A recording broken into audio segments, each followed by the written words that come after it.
Мырзаке Каракулжа Алайкуу унаа жолу жергиликтүүлөрдүн көкөйүнө тийип жол азабын тартышкан. Маселе биринчи элдик курултайда көтөрүлүп, Алайкуудан барган делегат Талгарбек Абдыкадыров каттамдын абалын президентке көрсөткөн. Кыргызда айтылган жол азабы, көр азабы деген бизде азыр ошол мезгилде ошол жол азабы. Биздин Каракулжа районунан центринен Алайкуу аркылуу илгери Кытай менен каттаган жибек жолдун бир тому ушу бизде Каракулжада эски жолдун тому бар. Ошол жолго бир жол министрине айтасызбы кандай аласыз? Жолду жакшы акыбалга алып келип ремонттатып, же асфальттатып берсеңиздер. Каракулжадан Абдыкадыров аксакал Каракулжа Алайкуу жолун кече келип көргөзүп кеттиңиз видеодон. Муну мен тапшырма бердим. Бул боюнча ушу күн жылыганда баштайт.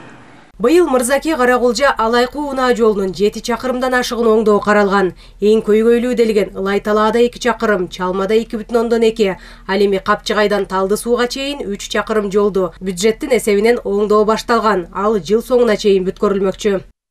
Каракулжа Алайкуу жолунун асфальттоо иштери башталып, ошол курултайдын жыйынтыгынын бир маселеси чечиле баштады деген ойду айткым келет чекесине. Курултай институту керек деп ойлойм. Себеби элдик контроль болот экен.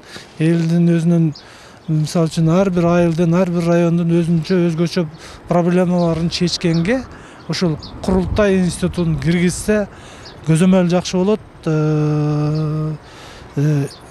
Өкмөт менен түз байланышта болуп туруп, ушул элдин көйгөйлүү маселелерин чечкенге болот экен да, ушул курултай жолу мененчи. Биринчи элдик курултайда 2 күн бою көйгөйлүү маселелер көтөрүлдү. Суу, мектеп, бала бакчадан тарта, миграция, коррупция тууралуу баш аягы 4000ге жакын маселе айтылды. Алар айтылган сөз боюнча калган жок, четинен чечиле баштады. Көйгөйлөрдүн 4000'nin азыктыгыны 3000'e аткарылып жатат. Ошол эле учурда өкмөттө, бийликте иш чаралар түзүлгөн, жоопкерчиликтүү адамдар бөлүнгөн, ар тиешелүү маселе боюнча министрликтерге, ведомстволуктарга, аким губернаторлорго бекитилген да. Ошонун ичинде азыркы күнү иштер жүрүп жатат.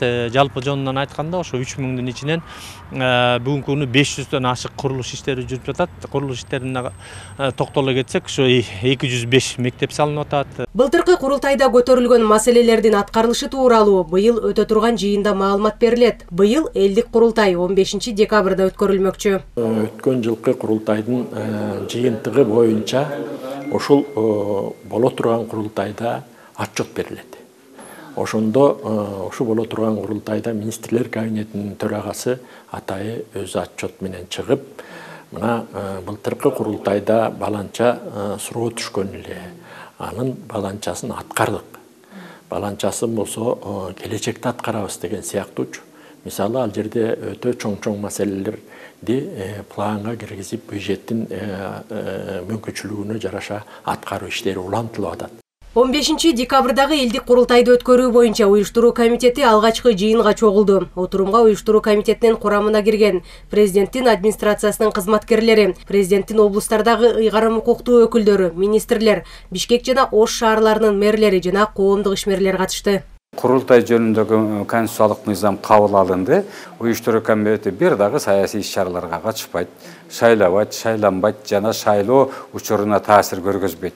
Биз техникалык группабыз. Жардам беребиз кагаздар менен, материалдар менен, юридикалык жоболор менен ошолордун негизинде биз курултайдын делегаттарына, жергиликтүү органдарга, уюштуруучуларга ошо жоболор менен жабдып, ошолор менен учурунда жыйындарды түшүндүрүү, окутуу иштеринин баарын жүргүзүп, өткөнкү курултайдагы эле мында дагы техникалык иштерди алып барабыз. Элдик курултай Бишкекте өтөт. Ага жарлыктын негизинде өлкөнүн чар тарабынан, этностук өкүлчүлүктөрдөн, чет жактагы эмгек мигранттарынан 700 делегат шайланып келет.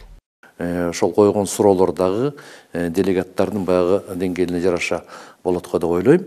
Анан мында дагы ошол жакын кошуналар менен болгон мамиле жөнүндө, чек ара маселеси боюнча жана башка ушул сыяктуу биздин мамлекеттик келечектеги кандай десем концепцияга, мамлекеттик бир программага кире тургандай сунуш пикирлерди эл тарабынан берилсе сонун болот го деген ой. Анткени эл бийликтин тиги булагы.